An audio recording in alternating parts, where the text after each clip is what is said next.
Well, Howard, it's almost lunchtime, you know. By your standards. Here. So, one, I want to thank you for coming. And I want to talk for a moment about something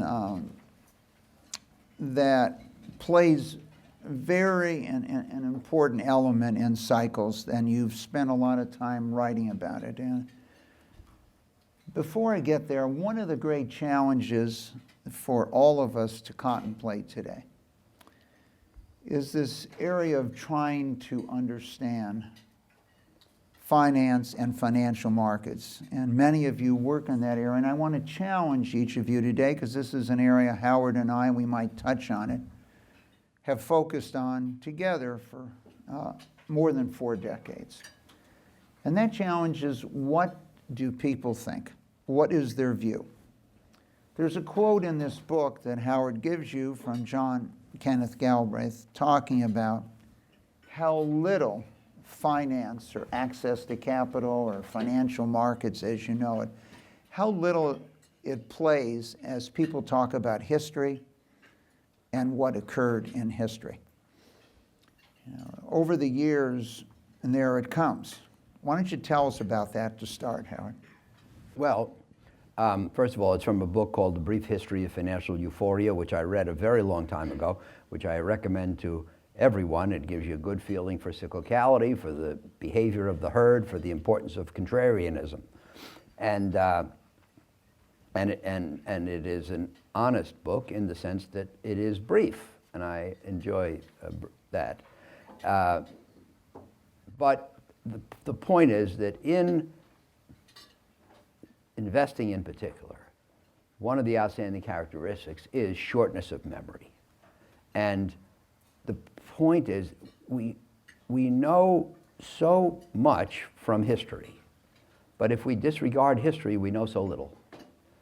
If we disregard history, then every time something happens anew, we have to start from scratch figuring out what it means. If we understand history, we can put it in we can do what I call in the book pattern recognition. And we can say, oh yeah, that's like that. I saw that 10 years ago and 30 years ago, and here's what it comes from, and here's what plays out, and here's what it's going to result in. But most people ignore history. Most booms, and I've probably lived through about a half a dozen real booms in my 50 years in the business, are usually about something new. And the internet in 99, the Nifty 50, Xerox in 69, whatever it might be, subprime mortgage securities. And the people who get excited about it, who cotton to it, who are intoxicated by the positives and willing to ignore the negatives, if you say to them, well, that happened 20 and 40 years ago and it ended badly, what they say is they use the 4 worst words in the world. It's different this time. The rules of the past don't apply. Yes, the average PE ratio historically has been 16, but now it's 32, and that's okay because the internet has changed the world, and something like that. And so, go back one slide though, if you will. And what it says is that past experience, to the extent that it is part of memory at all, is dismissed as the primitive refuge of those who do not have the insight to appreciate the wonders of the present. And if you say to somebody in 99 who's buying an internet stock which has no profits and no sales and at an astronomical price, they say, well, you just don't get it. You're an old fogey. And the point is that the past is relevant, and now you can bring up that next slide, Michael, because that was a good one. Thank you. And most of the time it's not different. Now, clearly, some of the time it is different, but not as often as people think. Let's talk for a moment about this slide by Reinhardt. And there was a book written this time, it's different, and it really related to sovereign debt and credit. And so I'm at Berkeley in '65 studying credit, and almost all sovereign debt is rated AAA. and it's considered the least risky debt of all. And the head of the Federal Reserve, Paul Volcker, in the 70s, is telling everyone that no country ever defaulted, ever went bankrupt. Yet it has absolutely nothing to do with history. And I think I want to just underline this point that Howard has made here. When you step back in history, ask yourself, have you done the original research? What is common wisdom? You know, as I listened to Paul Volcker in that period of time, Chairman Volcker, talk, and the speech I remember most, Howard, was one in around 80 or 81, that Poland is not International Harvester. Both Poland and International Harvester were trading at 31 cents on the dollar. And his point was, Poland is a country, countries don't default, or don't go bankrupt. And of course, International Harvester could go bankrupt. Well, he was right, but he was wrong. International Harvester paid you off 100 cents on the dollar, never missed an interest payment, and Poland reorganized its debt in the 30s. So for every dollar of debt, you got 30 cents of something. Well, he was right semantically, he was just not right financially, right? Yeah. And so I just want to stress the importance of research. And Howard, let's go back to the late 1960s, early 1970s. And when I went to Wall Street, we had fixed commissions for stock. And the highest compensated people in the financial system were those that were generally equity salesmen. Because when you bought a stock, the charge was 1%. If you bought $1 million worth of stock, you had to pay $10,000. Today, that might be $3.75 if you can't negotiate a better deal. And so they lived during this period of time, but when you went there, here's a look if you wanted to just buy 5 shares of Berkshire Hathaway. And Warren Buffett, who's a good friend of Howard and a good friend of mine, if you wanted to buy a stock, you can see what you would have paid then and what you've put to pay now. So being in that business, it's been a tough business to be in once you went into an open market. But the issue is, if you step back in that point in time, the fundamental issue was sales. And if you look at the pyramid on Wall Street, as Howard and I entered this period of time, almost 50 years, the power was in sales.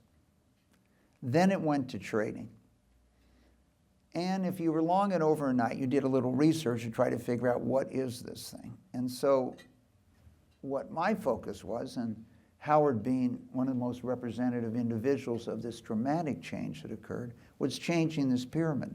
Let's start with research. The fundamental part of investing is research.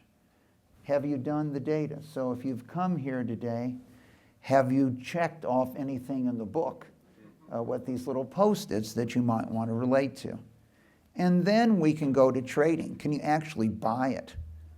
It might be an interesting idea, but can you invest? And in the case of Howard, buying $1 million of something is not going to affect your portfolios or your clients. So the question in trading, is there a big enough market for you to deploy capital? And lastly, now you're focused on buying and selling process, but the inverting. Howard, take us back in your own career for a while and talk about why you chose to go to Wall Street, how you ended up at Citibank when we met each other. Well, you know, I started off, my dad was an accountant, and I thought I'd become an accountant. I actually took accounting in high school and liked it. And I didn't admit that when I was in high school. But so I went to Wharton, and I figured I'd take a degree in accounting, but then when I got there, I started to study finance, and I found it more interesting, so I shifted over. Then I went to University of Chicago for a master's degree, and that was in accounting. And when I got out of there, I still didn't know what I wanted to do, and applied for 6 different jobs in 6 different aspects of finance. But I had a good summer at Citibank the year before. I liked the people, I liked what I did, so I went into investment research, and it was nothing more, wasn't a much more conscious decision than that. And that was 1969. Started off in equity research, and then became director of research. And the bank engaged in what was called Nifty 50 investing. It invested in the best and fastest growing companies in America without regard to price, because the official dictum was if it's good enough and fast growing enough, it's worth any price, which is kind of the opposite of what I think you believe, Michael. And if you bought the Nifty 50 the day I got there in '68, and if you hold it diligently until '73, you lost almost all your money in the best companies in America. And there's a lesson in that, of course, that it's not what you buy, it's what you pay for. But then in '78, because that exercise with which I was associated was so unsuccessful, it was time for me to find a new job. I was lucky I didn't get canned, and I switched to the bond department in order to manage money. And then in August of '78, I got a call from the head of the bond department. And he said, there's some guy named Milken or something out in California, and he deals in these things called high yield bonds. And can you figure out what that means? Now, you know, we take it for granted today. We all know what they mean. And actually, high yield bonds are quite mainstream today. But in those days, they were an obscure corner that very few people knew about. They were called junk bonds. And so I set about trying to study them. I met with Mike in November of '78, and then came out here to California to visit with him in January '79 for the first time. And now I'm investing in the worst companies in America, and I'm making money steadily and safely. And there's a really important lesson in that in good investing is not a matter of buying good things, but buying things well. Howard, I want to maybe paraphrase what you've said. I'm not sure you're investing in the worst companies in America. What you're investing in Well, I use that as a figure of speech. many great companies that have the wrong capital structure. Right. Okay, and so once again, as we focus on this, I want to take us back to the beginning and what's the focus for you, your children, your grandchildren.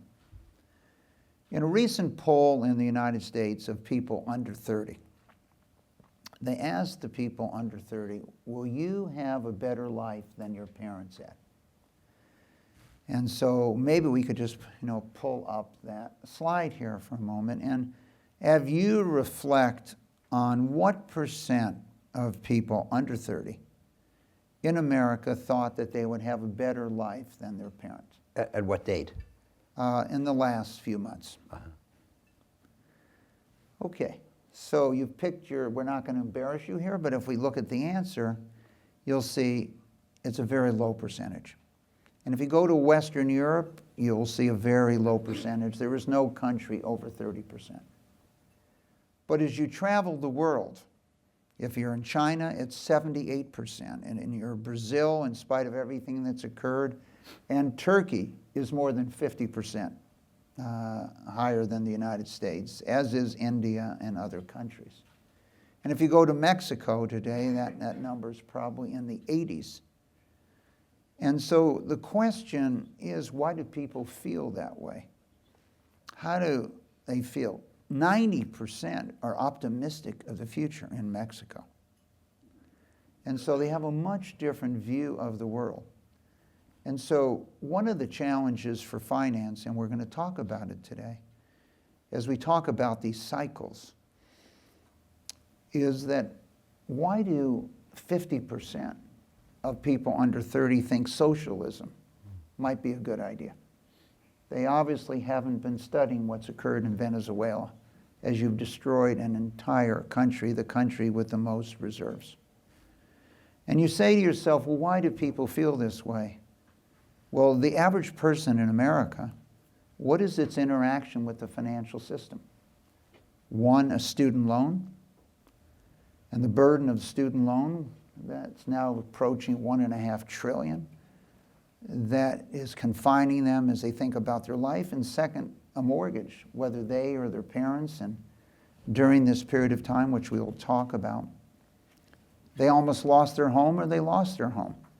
So what is the financial system doing for them and this connection? But let's go back to accounting, Howard. In many ways, accounting is a language. Understanding a balance sheet, reading those footnotes, etc. But you outline in the book a few things that you felt were fundamentally required to be an investor or understand cycles. Accounting was one, but why don't we talk about a few of those? Well, I think everybody knows you have to understand accounting, you have to know finance, you should know something about history, but the most important thing, which they don't teach you in business school, is psychology. And if you go back and look at the past, if you look at a graph of the economy for the last 50 years, it kind of looks like this. It's got an upward trend and very modest divergence from the trend. Sometimes the trend is a 2% trend line. Sometimes it's up 3 and sometimes 1. In extremes, it's up 4 or down 1 or 2. Very modest volatility. If you look at company results, companies have leverage, financial and operating, and their profits go like this. If the economy is up 2%, profits go up 10. If the economy is up 20%, profits go up 30, and so forth. And so if the economy is down 2, then for a typical company, maybe profits will be down 15. So the graph of profits is much more volatile than the graph of the economy. And then if you look at a graph of the stock market, it looks like this. Why? What's the difference? And the difference is psychology. And Richard Feynman, the great physicist, said that physics would be much harder if electrons had feelings. We walk in the room, we turn on the light switch, the lights go on every time. We don't even wonder about it. I wonder if they're going to go on this time. But that's because the electrons go in this pattern. They never go there. They never say, no, we're on strike. They never forget to move. They always do what they're supposed to do. But people have feelings, and people rarely do what they're supposed to do, and they often react in the extreme to the events that develop, and those extreme reactions cause this extreme volatility. They overreact to things, and sometimes they don't react at all, and sometimes they don't react as they should.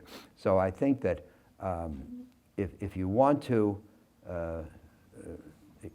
exist in the investment world, and you want to, you can just buy and hold good things if you want to take that approach. But if you want to improve upon that, I think it's very important to understand the ebb and flow of psychology and act accordingly. So let's look at that a different way. I arrived around 1 o'clock last night from Ashland, Oregon, where they have a Shakespeare festival and have for decades.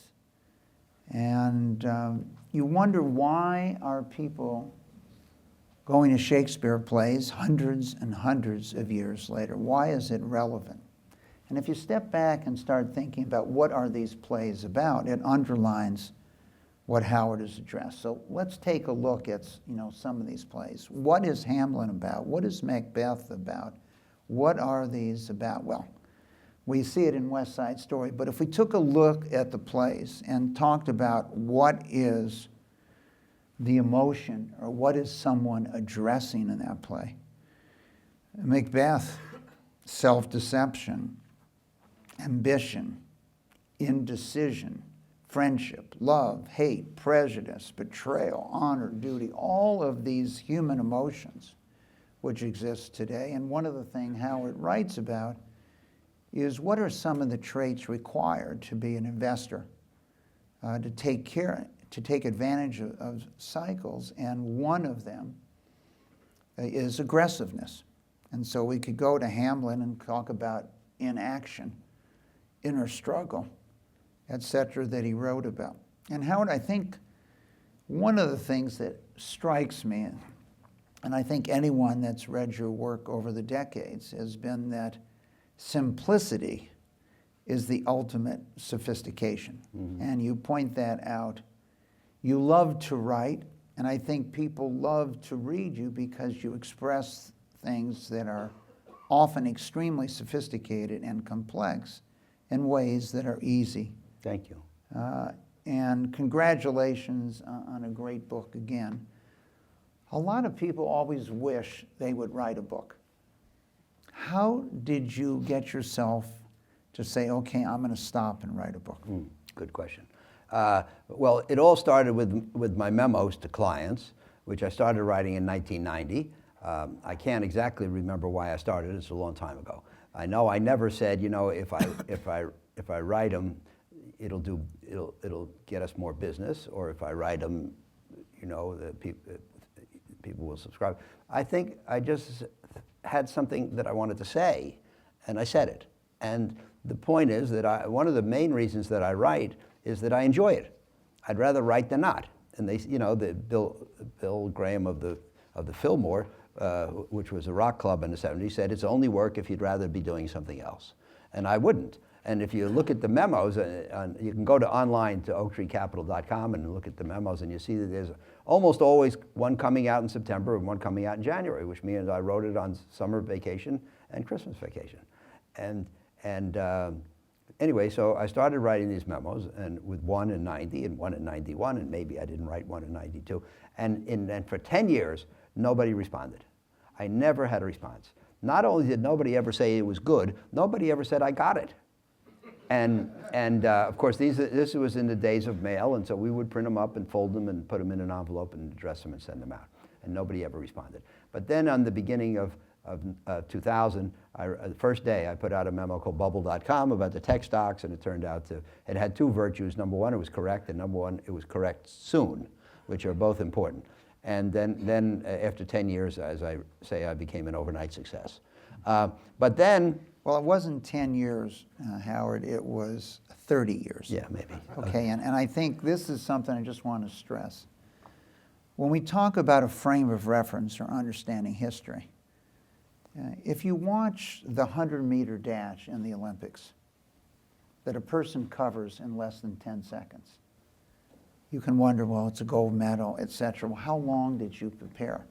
That person might have prepared their entire life for those 10 seconds. And so being prepared and understanding, it wasn't the 10 years, and in fact, probably the previous 20 even had more effect on you from that standpoint. Right. And I just want to relate to something that was really important Howard talked about. Many of you who might choose to be in the investment business today, it was really this failure of the Nifty 50 that created modern money management. People gave their money to a trust department. That large bank could manage your money. And as Howard said, they put you into this Nifty 50. Stocks you could just hold forever.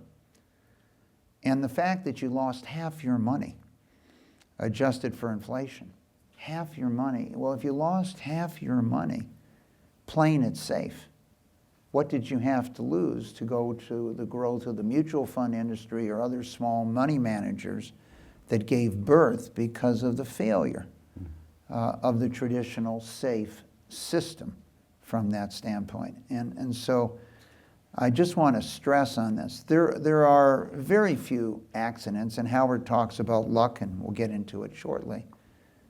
But there's a very famous quote, "The harder I work, the luckier I get."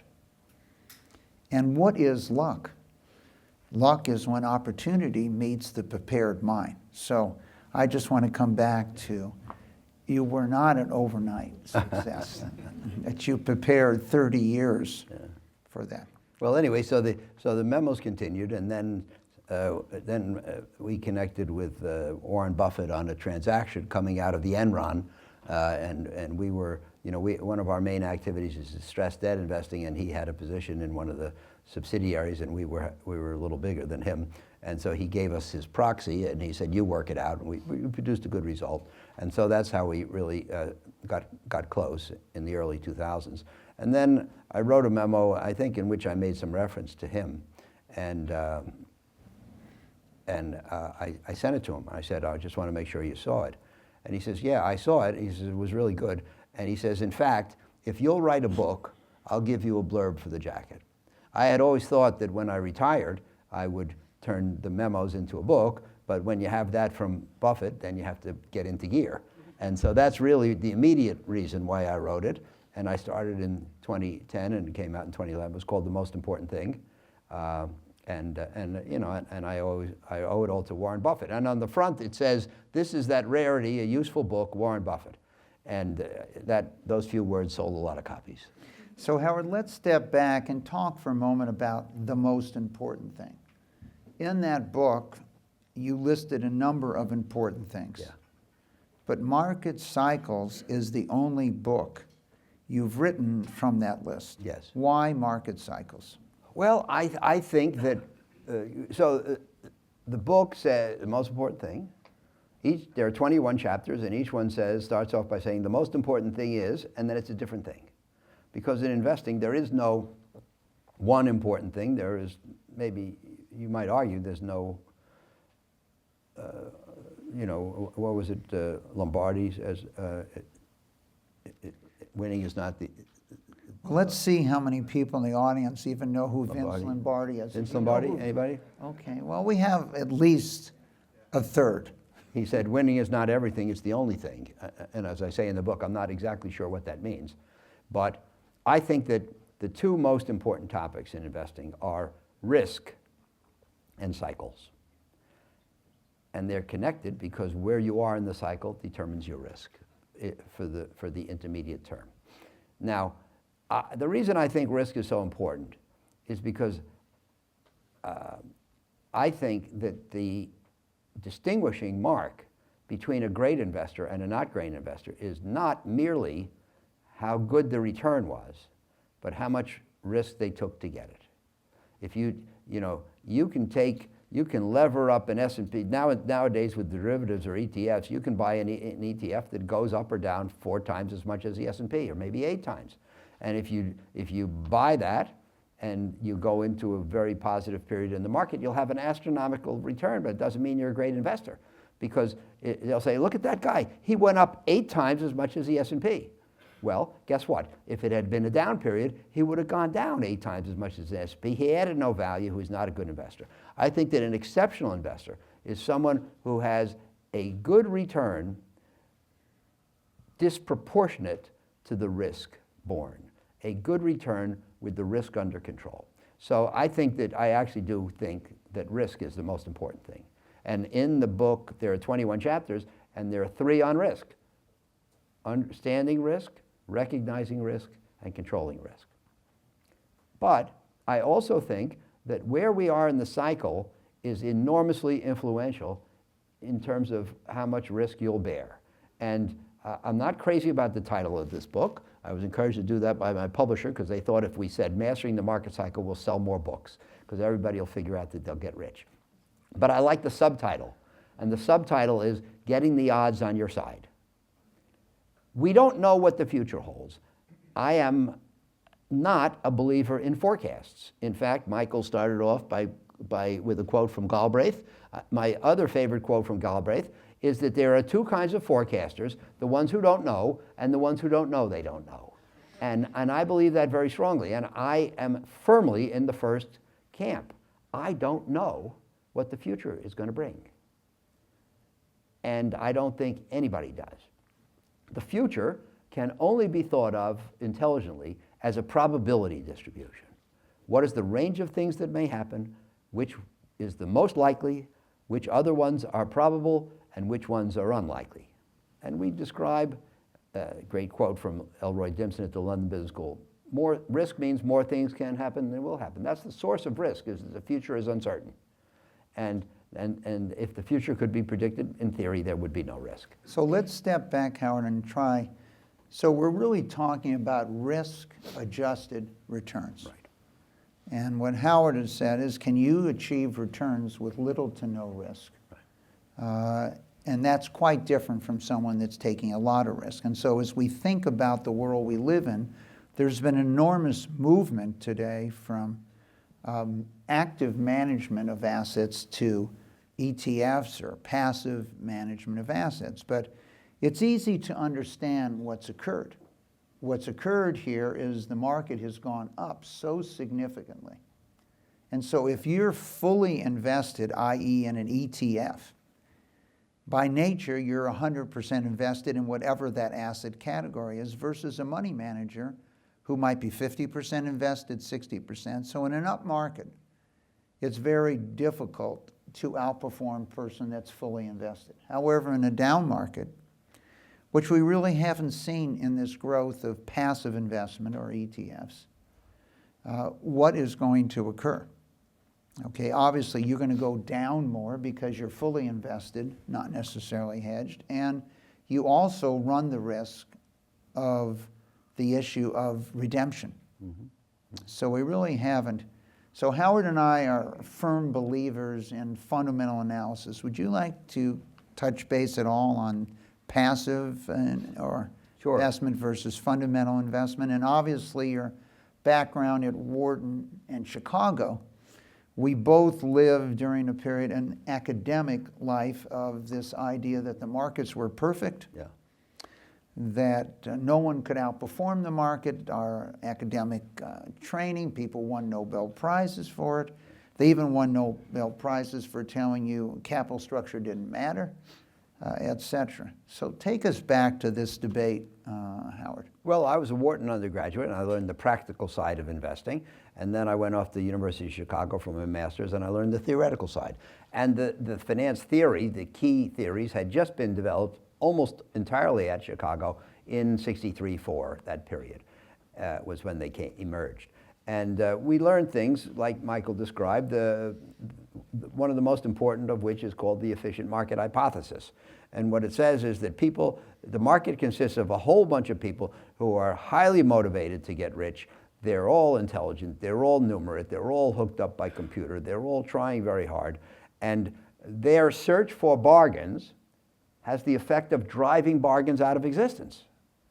That if there are any cheap stocks, they find them, they buy them, their buying raises the price of the stock to full value. If there are any overpricings, they sell them, that brings the price down to the point where that's fair too.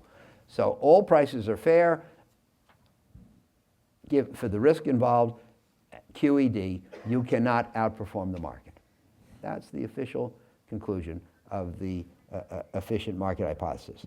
And by the way, they told us in Chicago, empirically, that the average mutual fund had not beaten the market,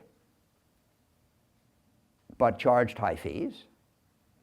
Clearly, everybody collectively can't beat the market. So on average, all investors do average, but after high fees, all average on average do below average.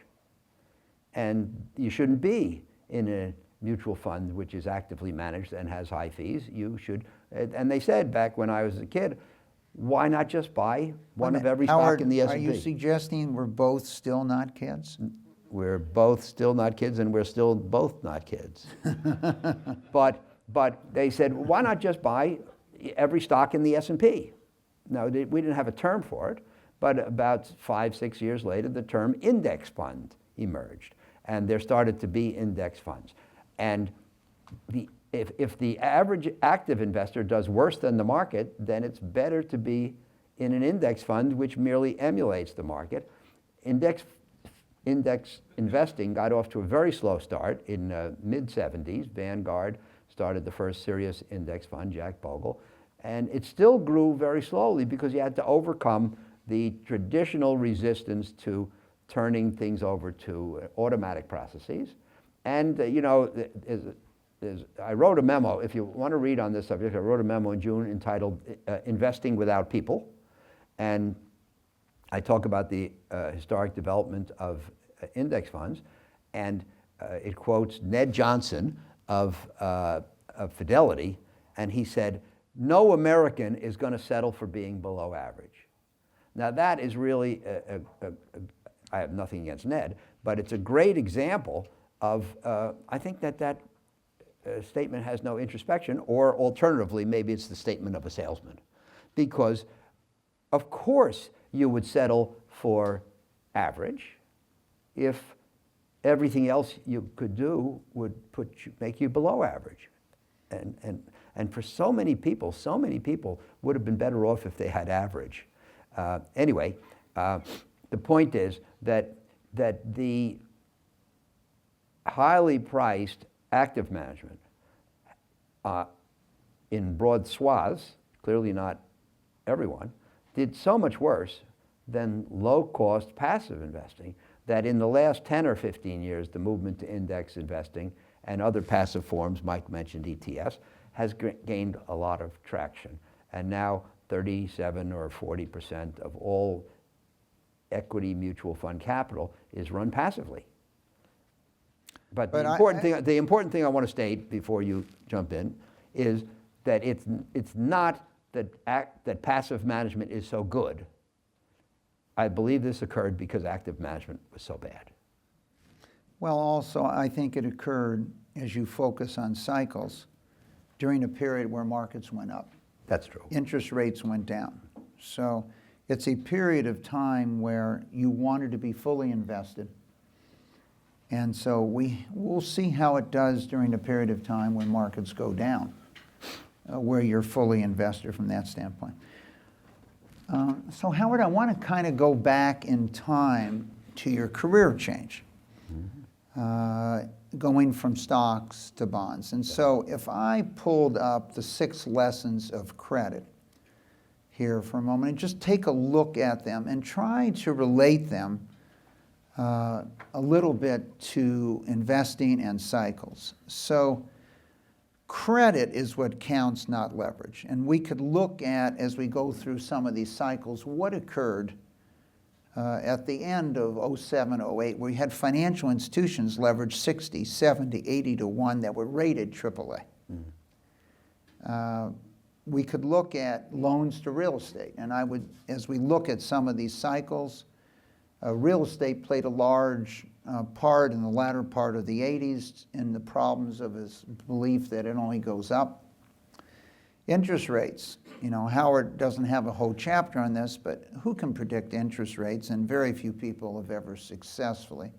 And as you look at home prices, a Nobel Prize was issued for pointing out in 120 years the price of a home went down 50% or went up 50%. And this idea that you can leverage an asset 95 or 98% to 1 with that volatility.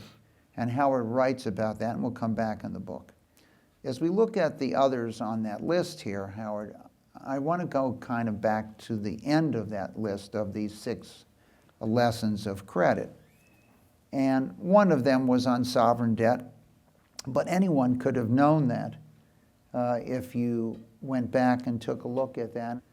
We could see that the very last one is debt underpins all markets. And so understanding debt. And so in recent days here in 2008, in October 12th today, we've had a lot of volatility. And one of the reasons cited for that volatility was the increase in interest rates. But let's get back to your point on risk, Howard.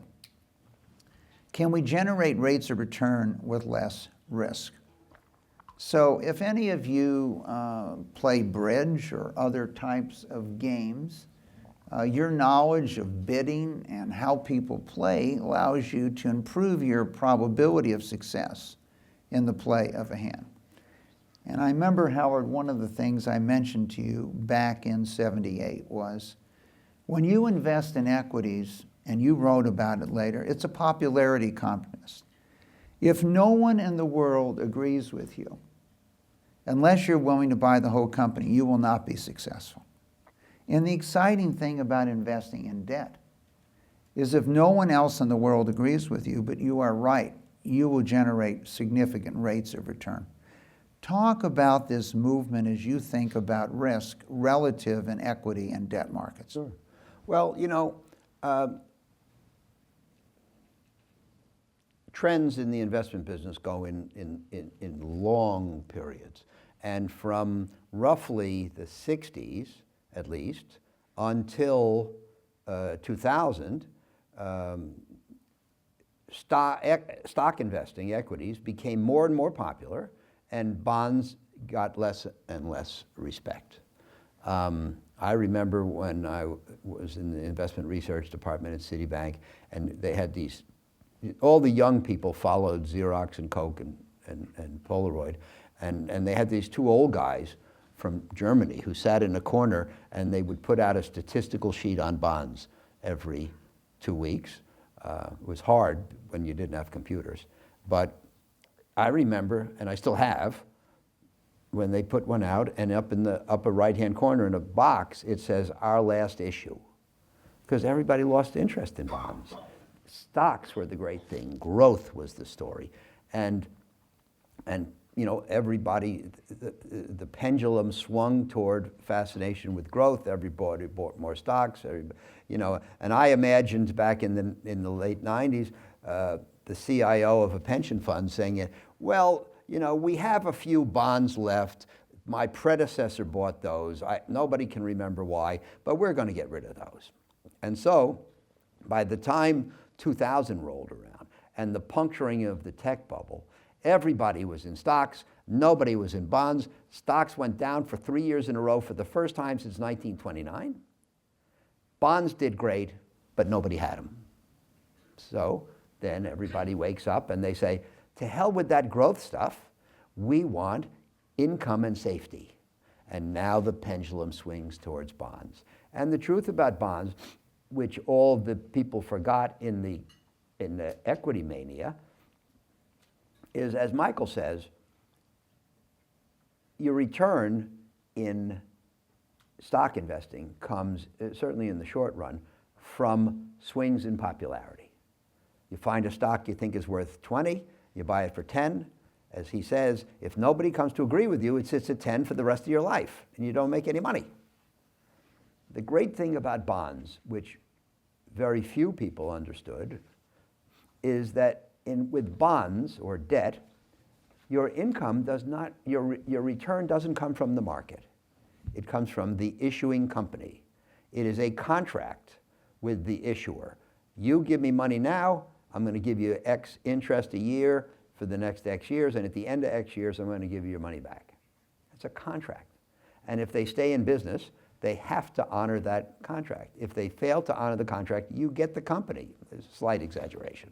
But the point is that the returns on bonds are contractual and dependable. And that's very different. And the expected return on stocks is higher than on bonds because they're riskier, as it should be. But the uncertainty with regard to stocks is enormous, whereas the uncertainty involved in a contractual relationship with a credit-worthy company is not enormous. And this is what people overlooked. Now, of course, I believe that you know, bonds have picked up in attractiveness and popularity, and especially loans, which are senior in their companies and floating rate, so you don't have interest rate risk. And like any other investment, there's the risk of becoming overpopular. So let's take a look, just for a moment, at this period of time that Howard talks about as his transition from equity to debt, investing, trying to reduce the risk and generating rates of return in a period of time that I often refer to as the most important period in modern financial history, this period of the early 70s to the mid-70s. And the particular year I would focus on is 1974. This is a year when the stock market went down 50%. Interest rates doubled, and this was kind of the end of the financial structure as we knew it, based on a banking system. And one of the keys that potentially de-risks things is once your economy is no longer financed by a banking system, but by tens of thousands of institutional investors, you change. Energy prices at this time doubled, and the stock market went down substantially. And if you remember, Howard, it was one at the end of 79, but the one I remember particularly was the one at the end of 74 that no one would ever buy a stock again, okay, which Howard would tell you signals it's time to invest in the market. The minute that was on the cover of Business Week. What was this result in 74? Companies with the highest rates of return, those growth companies, were denied capital as the financial institutions had to focus on saving themselves. This therefore stopped job creation. Jobs were lost. And as the financial institutions were weakened in so many ways, if we go to the next slide, these things occurred. And lastly, it created the modern financial markets, and you now finance companies in the public and private markets. Because if you were the head of a business, do you want your business dependent on the strength of the financial institution that's lending you money? So if they're in trouble, you're in trouble. And the Asian crisis in the 1990s started in Thailand, where an entire economy was financed by 5 banks, and when they were in trouble.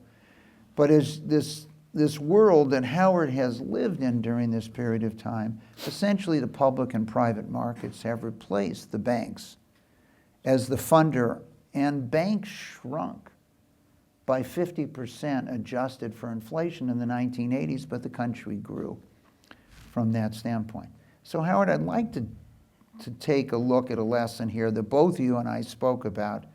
If we go back to, say, 73, before the bond market really broke down and interest rates, to 76, and 2008 to 2011, if we could take a look at how common those periods of time are in a slide.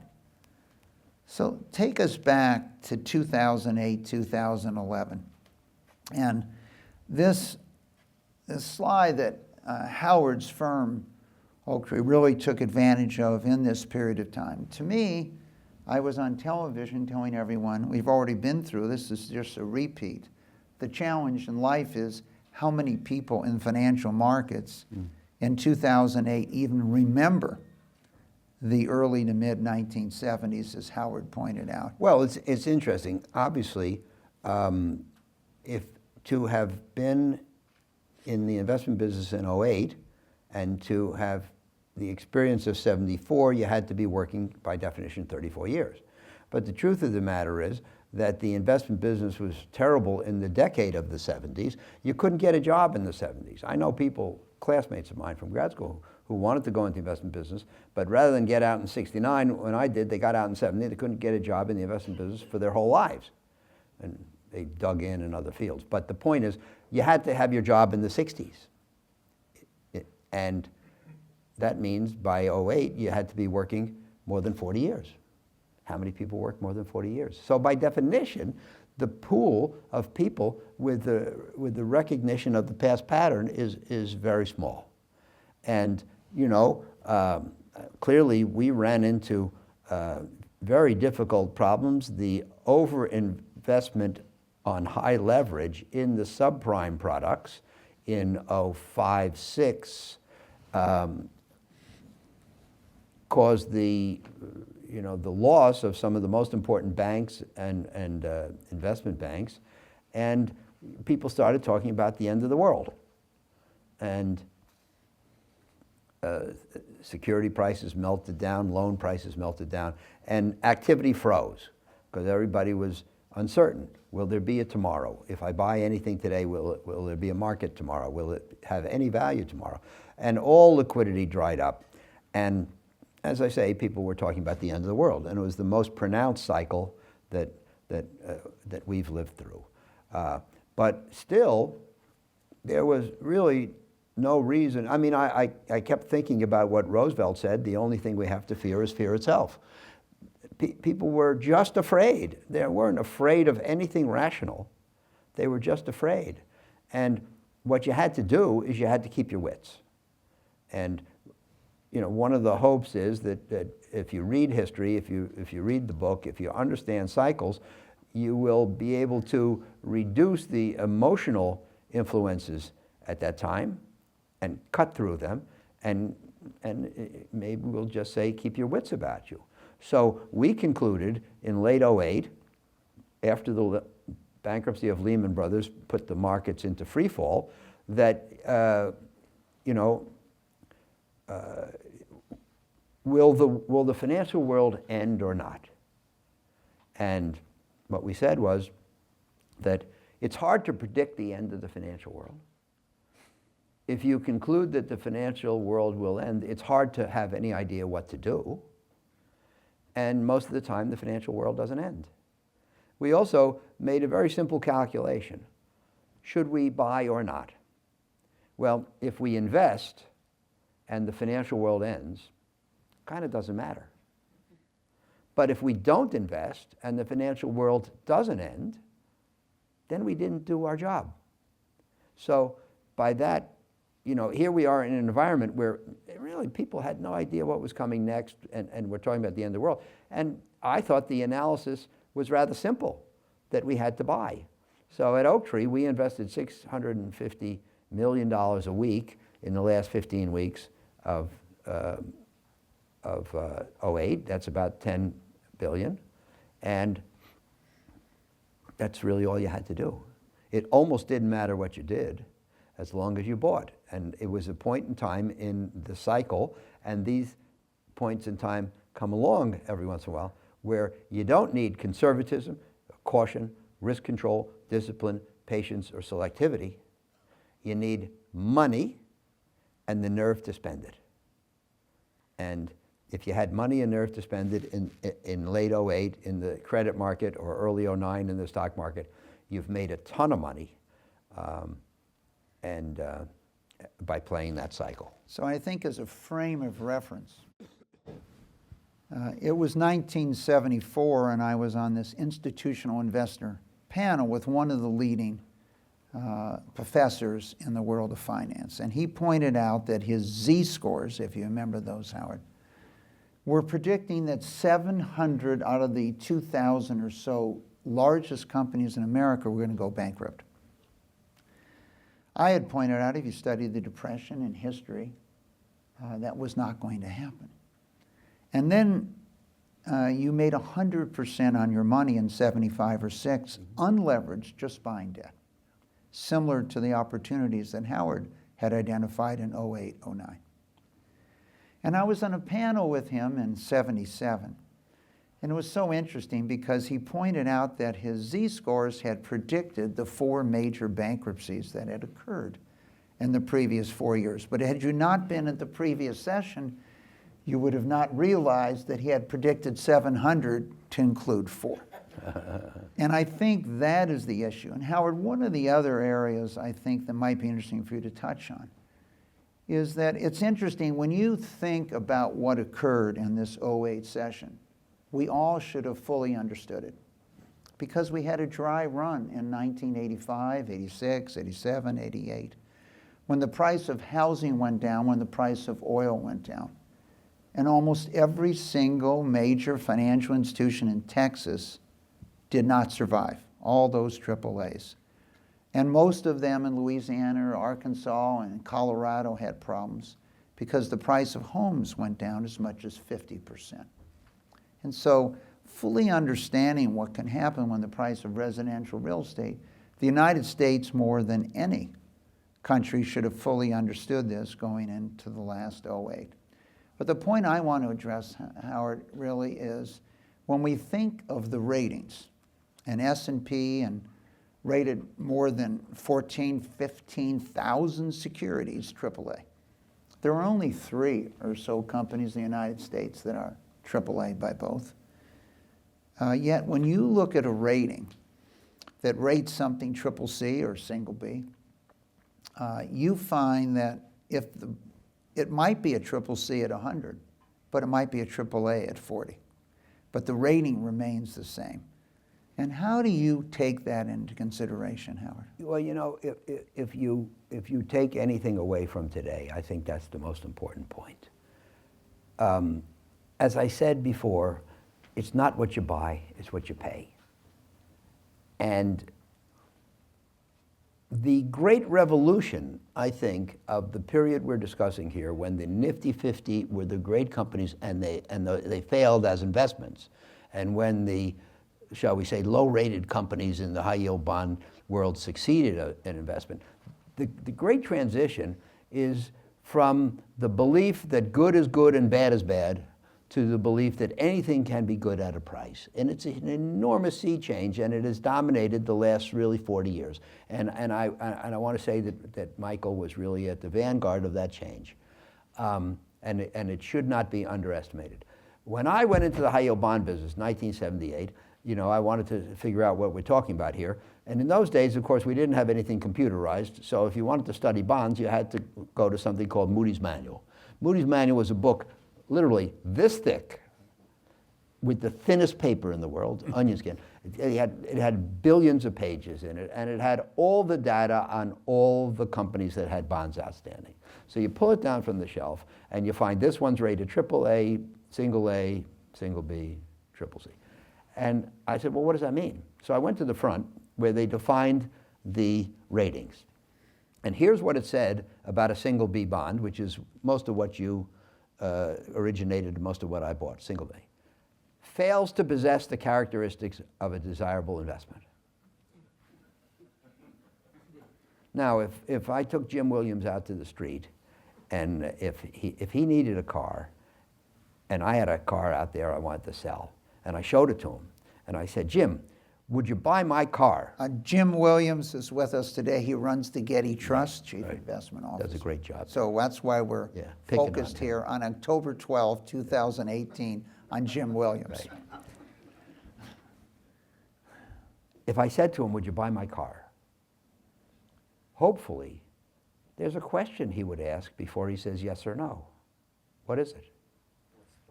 What's the price? Moody's was saying that B-rated bonds are bad investments regardless of price.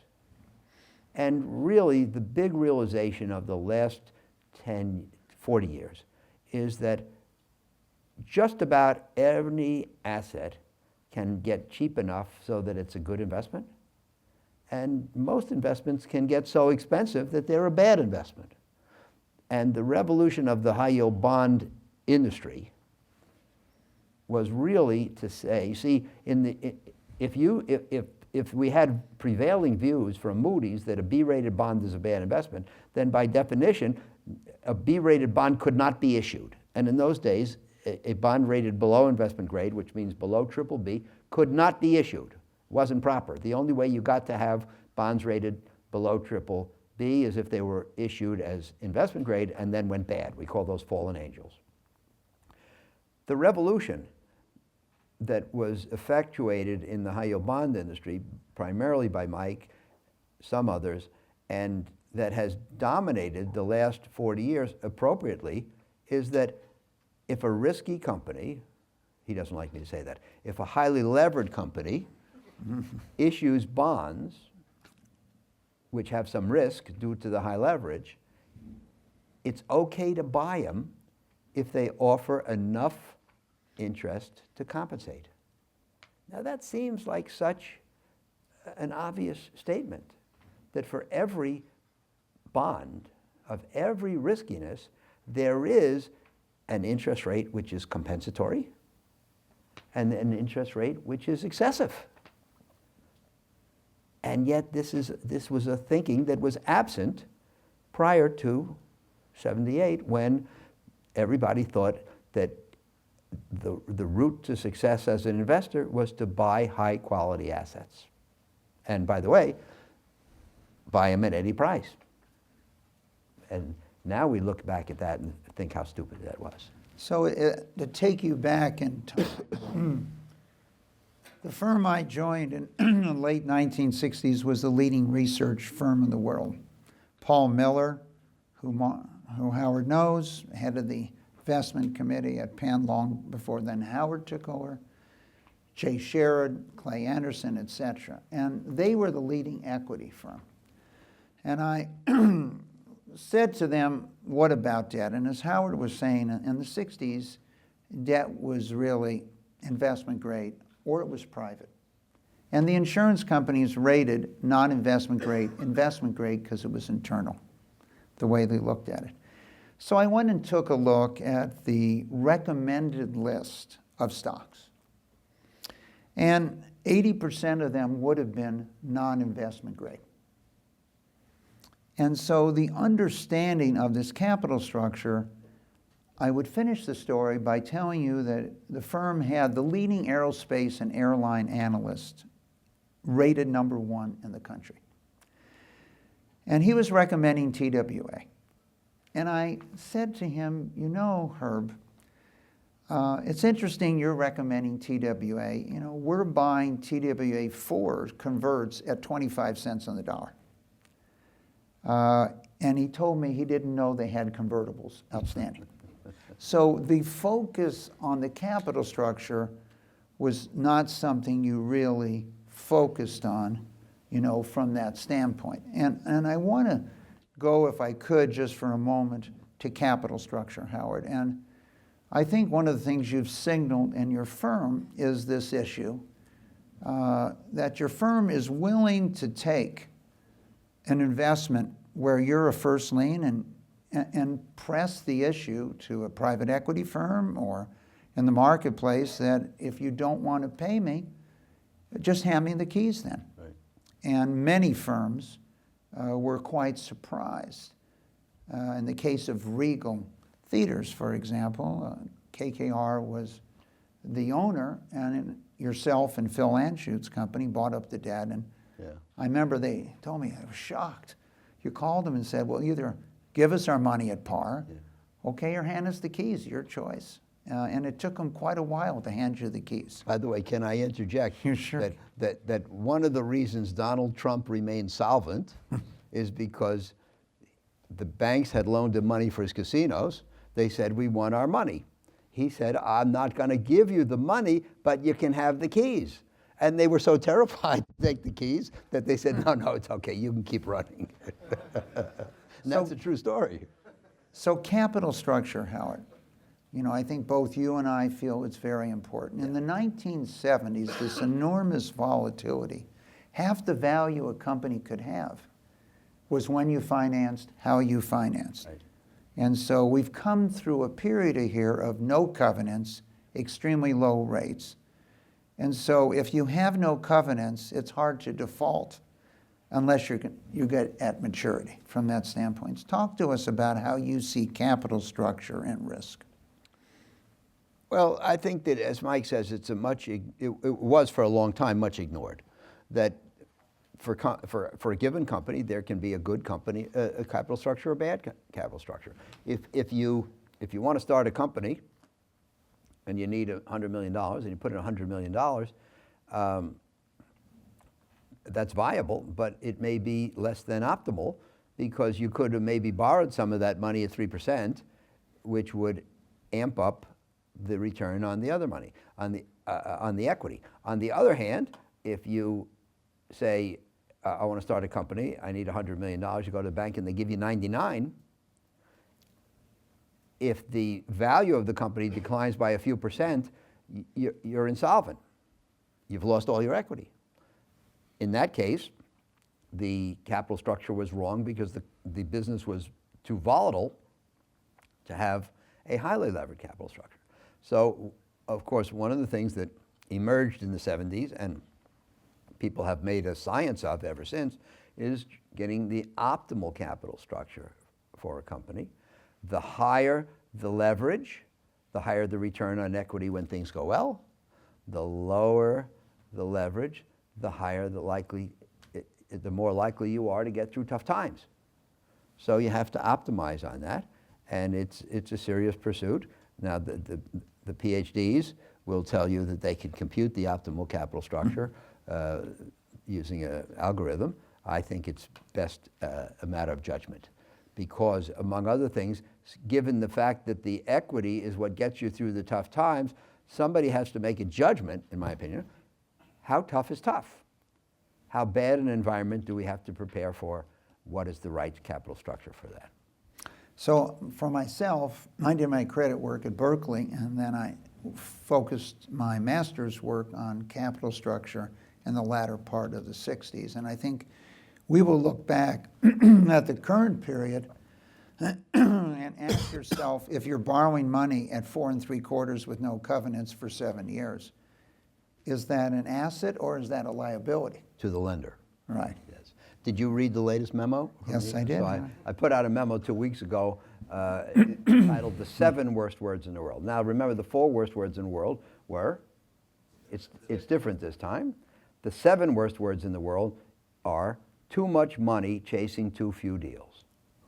And I believe that that's been descriptive of our environment in the last few years. And when there's too much money in the hands of providers of finance and they are too eager to put that money to work, bad things happen. And interest rates get bid down and risk gets bid up, because if you have no covenants, then you have a defective instrument and a higher probability of losing money as a lender. And I think that's what's happened. But this is one of the many things in the world which is cyclical, and I think we'll see a cycle in this too. Should we take some questions? We're going to take some, but I just want to comment, if you want to look at 77 to 79 pages in the book, you'll see Howard's comments on capital structure. Why don't we take a couple questions? Anyone want to ask a question this morning of Howard? Could you comment on covenants? Are covenants cyclical? Some have argued that covenants aren't required for high-quality credits. Your thoughts on covenants? So Jim Williams, Chief Investment Officer of the Getty, has asked us a question on covenants. Are covenants cyclical? The demand for covenants is cyclical, and that of course makes companies cyclical. And why is the demand for companies cyclical? Because number one, the more money that is in the hands of lenders and the more eager they are to put it out, the less they have the ability to demand covenants because of the competition to lend. And the other thing is that there's a chapter in the book which talks about the cycle in attitudes towards risk. And attitudes towards risk change volatilely and with great influence. And when things are going well, what do people say? Risk is my friend. The more risk I take, the more money I make, and I'm out to maximize risk. And by the way, I don't see anything to worry about. So when people feel that way, clearly they feel, well, I can dispense with covenants because I don't see anything to worry about. And then when things go bad for a while, what do they say?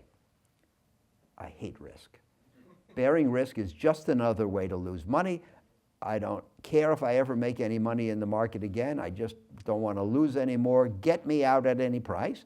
And when people are in this terrified mode and risk aversion soars, then they demand risk premiums, and they can get them because there aren't a lot of people competing to put money out. The few people who will put money out can be demanding and get what they want in terms of covenants. So I think it is very cyclical, mostly stemming from the demand side. I think this is a really important point that Howard has made. The value of a security might be more dependent on the covenants than the interest rate. Yeah. And understanding that issue, then in some cases it is the covenants that give you full recovery. By the way, Mike, I think for the people who aren't credit pros, I think we should say one word about what covenants are. Covenants are protective verbiage in a bond indenture debt contract which requires certain standards be met by the borrower. So, and there are two kinds. There's incurrence and maintenance. Incurrence means you had to satisfy certain standards on the day the debt is incurred, and maintenance means you have to satisfy certain standards throughout the outstanding period of the loan. And clearly, the covenants don't protect the company from falling on bad times.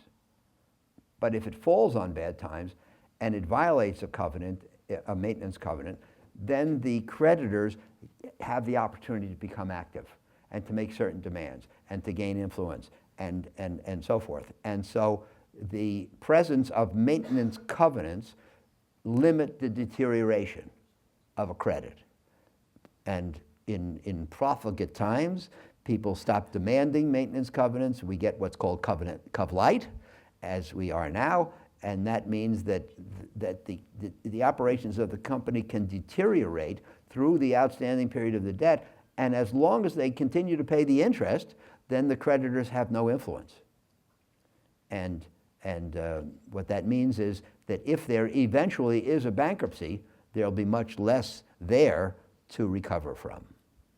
And I would say today, in late 2018, that one of the riskiest areas does lie in triple B, the lowest level of investment grade, where there are no covenants. And we've all seen through history with many private equity people in the room that you can use that debt without any covenants to become at the bottom of the pile and a redoing of the capital structure. By the way, I want to tell you a story that I don't think I've told you, but I was once speaking to a University of Chicago, a Wharton credit conference, and somebody asked the question, what is the role of the rating agencies? And I said, the role of the rating agencies is to be wrong.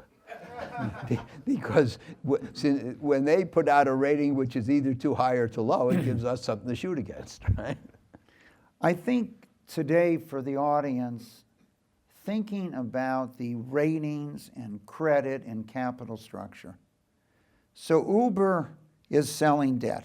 Its first real public type debt. It has valuations $50, $60 billion and little to no debt. The debt is rated triple C.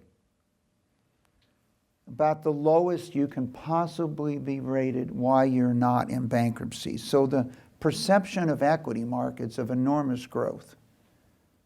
Tesla, a company also worth 40, 50, 60 billion dollars, has debt that trades at triple C.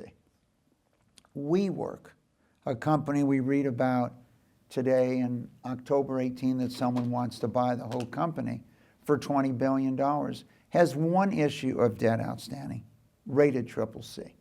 So what is this dichotomy between companies worth 20, 40, 60 billion dollars with little to no debt? And I think if we go back and listen and read this book of Market Style, you'll see that many industries have so much risk that even though you think they're valuable, they might not be able to take on any debt from that standpoint. Let's take one or two more questions. Yes, sir.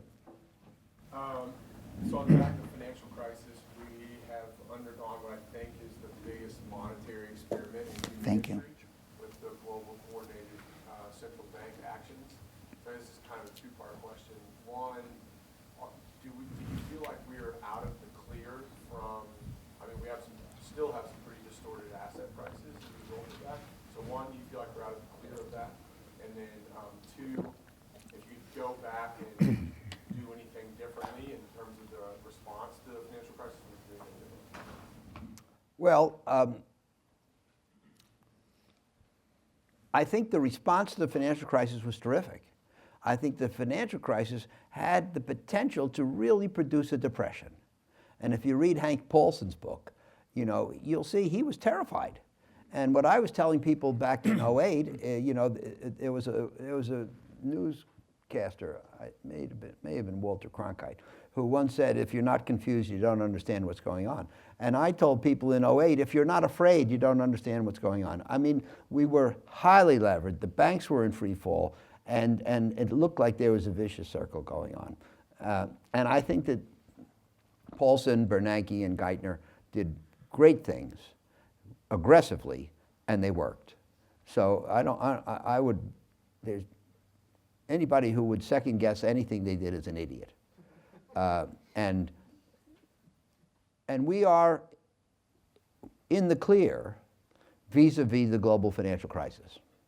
And clearly, especially in this country, the other countries did not take the actions that trio took as early or as aggressively, and the other countries are not doing as well as we are and have not recovered to the same extent. So the direct effects of the global financial crisis are over, and we're doing quite well. We are in the 10th year of an economic recovery, the 10th year of a bull market, et cetera. However, the actions that we took to get out of the global financial crisis were extreme, and like all those medicines they advertise on TV, they have side effects. And now we have to go off the medicine. And you described it, I think you described it as an experiment. And if you conduct an experiment for the first time, it's folly to say that you know how it's going to go. There was never a stimulative exercise to the extent of the QE and the rate cuts. It never had rates at zero before. And so now that we're trying to reverse the influences and sell the bonds, the securities that were bought through the quantitative easing, and bring the interest rates back up in the direction of normal, you can't say how it's going to go. The world central banks have $22 trillion on their balance sheet now, almost probably quadruple what they had in normal time. And they have to end that. How's it going to go? What's going to be the effect? Can't tell you. So, and most people, over the last year or two, I get a lot of questions. And usually you can tell what's going on in the world from the questions, because usually at a point in time, a lot of people ask the same question.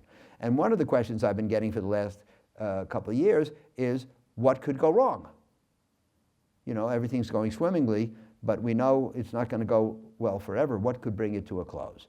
And clearly, an unspecified miscalculation by the Fed is one of those things.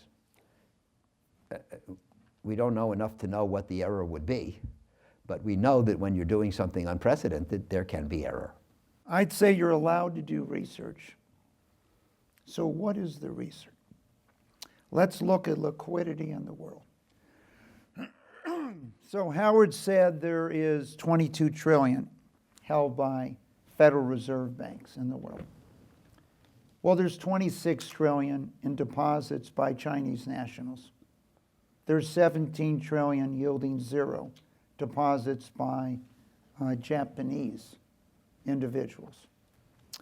Japanese financial institutions today have changed dramatically, but so have the corporations. And corporations in Japan are holding 6 trillion US in cash, 120% of the GDP of the country. Individuals in America, a percentage of their assets in cash is double what it was in 07, 08. And so one of the challenges in the world is this enormous liquidity that Howard has spoken about today. That's driven up asset values, but we still have trillions of dollars invested at negative rates adjusted for inflation. So we are not where we were in 07, 08. And lastly, I asked each of you, where would you hold your assets today? And if you're a citizen of China, for example, what percent of your assets do you want in a different currency, in a different country? Do you want 20%? Would you be willing to transfer 5 trillion in assets to US dollars today? And so when you've seen the volatility of currencies, one of the things that as you reflect on US financial markets is, who wants to get their money into the US dollar? So I can get it in a couple ways. I can just hold cash in the bank, or I can buy a US government security that pays me more than zero. And so we've heard today from Howard about liquidity in the world that has driven up asset prices. But this liquidity exceeds the amount that central governments are holding in assets today. And so that is one of the challenges. Let's take another question. Yes, sir. What are your thoughts on opportunity zones, and is Oaktree gearing up towards? I haven't really spent much time on that. I don't have a good answer. Maybe Mike does? The Institute has a major effort on that area. Our Center for Financial Markets has been one of the leaders in creating those opportunity zones, and if you're interested, I'm sure you could go to the website and take a look at this. This is really more related to rebuilding areas of the country and incentivizing a tax. One more question? You showed a chart earlier that showed the rise of passive investing, and what's come with that has been a rise of algorithmic and high-frequency trading. Do you think that fundamentally changes the volatility of the market or the behavior of the market through cycles? I get that question a lot, and in particular, have these tactics artificially raised the level of the market? I don't think so. I'm not an expert on this. But, you know, you look at algorithmic, for example. These guys buy and sell massive amounts within a fraction. So I don't see how constantly buying, buy, sell, buy, sell, buy, sell, buy, sell, could bias the market in either direction. I just don't see it. Now, the passive and index investing, the key, I also think that does not in itself raise the level of the market, but what it does is it knights certain stocks as popular and certain stocks as unpopular. Let's take the extreme example. All the money that's going to flow into the stock market in the next 10 years is going to flow into S&P index funds. What that means is there would be enormous demand for the S&P stocks. They would go to prices which are exaggeratedly high. There'd be no demand for any other stocks. They would fall to prices which are too low. So clearly the effect is that when it's, when there's passive and index investing, the key is that nobody ever says, should the money go into that stock and is today's price fair? If it's in the index or in the passive recipe, it goes in regardless of the merits of the company or the fairness of the price. So clearly, passive and index investing has the potential and probably has biased the market in terms of made some stocks higher than they should be and some stocks lower. And you know, if Amazon, for example, is held today by value ETFs and growth ETFs and high quality ETFs and you know, and large company ETFs as it is as a way to attract money, when people change their mind and want to get out, who's going to buy those stocks? If the buying was on autopilot, elevating their prices, what buying is going to counter that? So I want to separate your question into two parts just for the audience today. One, passive investment that Howard's really dwelled on here is not making any value decisions. But algorithm, or let's call it AI investing, is quite different. You have people all over the world writing algorithms to try to predict what occurred. In closing, I want to discuss one area that I want to stress to each of you. If you read this book, you will learn about many market cycles. Howard goes into detail of what occurred in these cycles, and particularly focused on this 08 cycle to today, but looking back at other cycles. When we talk about risk and trying to minimize risk, you know, there's many types of risk. Walking out your front door is a risk. The probability of driving in a car is a risk. Flying in an airplane is a risk that everyone is making a decision every day. What is the risk? And so one of the things I want to come back to is where Howard started and where this book is so important. And that is understanding psychology. You have psychologists, Danny from Chicago, who won a Nobel Prize in economics from trying to understand psychology. And when you think about it, we had a period of time, and one of the other risks is regulation and understanding regulation. Because you can put regulation in place that puts any company out of business, any industry out of business by changing the rules. If you go back into another point in history, when the nobility in England could no longer compete with the mercantile class, what did the nobility do? They went to the king and said, we need new rules, that we're allowed to compete and you're not allowed to compete. And Howard and I lived through a period in the latter part, started in the mid-1980s, which I call neutron legislation. It's okay to loan money against a building, but you can't loan any money to a person that would occupy the building. And remember, there's only 400 or 500 investment-grade companies in America out of millions. And so legislation was introduced, and Howard and I had an opportunity in Washington in '85, I think it was, or '6, to visit, to ban the ability to invest in non-investment grade debt by pension funds, by mutual funds, by insurance companies, etc., and introduced banning the deductibility of interest. So if you were non-investment grade, you could not deduct interest. If you were investment grade, you could. And it was basically put forth. And these memories are indelibly imprinted in my mind, and I think yourself, Howard. What shocked you? And this is why I want to stress what importance Howard plays in taking complicated things and making them sound that you can understand them. Because if we don't have the citizens of the United States understand the financial system and what it's created for us, then you can rest assured in a democracy they will vote for another form of system as to what occurred in Venezuela a number of years ago.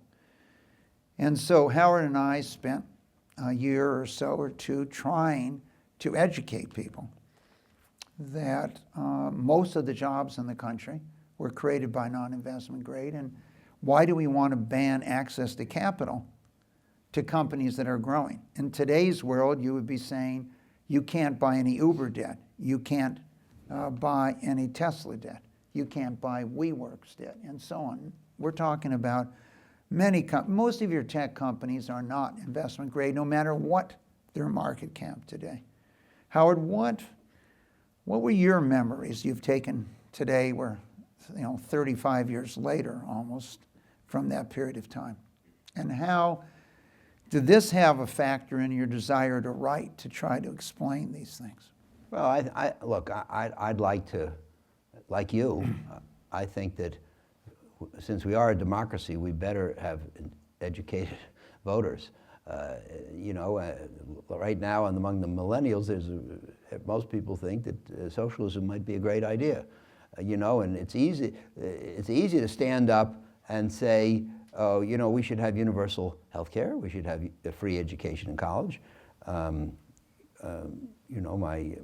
late stepmother used to think that everybody should get a vacation and a color TV. And all these things sound great and would get a lot of voters. But you have to understand the consequences. Things have costs. Economics is really the study of choices. And you have to make choices. You can't do everything. Do you want to spend your money here, here, or here? And if you want to spend money, where are you going to get it from? These are all the topics that people have to be educated on. If you put it in a question mark, do you think that college should be free or not? Most people would have no incentive to say no. But at what cost? With what consequences? So I'm with you in terms of wanting an educated populace. So in closing today, I just want to show you a chart from this cycle. Larry, if you have that chart showing high yield performance, late 80s to early 90s, I'd like you to pull it up for a moment. And here is a cycle where this legislative caused a dramatic change in the marketplace. And once the country realized you were eliminating 100% of all job creation, it reversed in the next year. Let's lay 91 in here. Mm-hmm. So you made 40% in 1 year on your money. This was not induced by a market cycle that Howard talks about, but by a legislative cycle. And I stress this, that it's important in understanding that good government's important, good management's important. So in closing, Howard, we had a number of people come here today, and one of the reasons they came here today was to get your signature on their books. So at what price? Well, I think if everybody lines up, I'll be glad to do so. Okay, great. And I think we thank you, and I don't think you fully realize the importance of your writing and trying to make complicated things in finance understandable to the general public. So thank you, Howard. Thank you, Mike. Thanks a lot.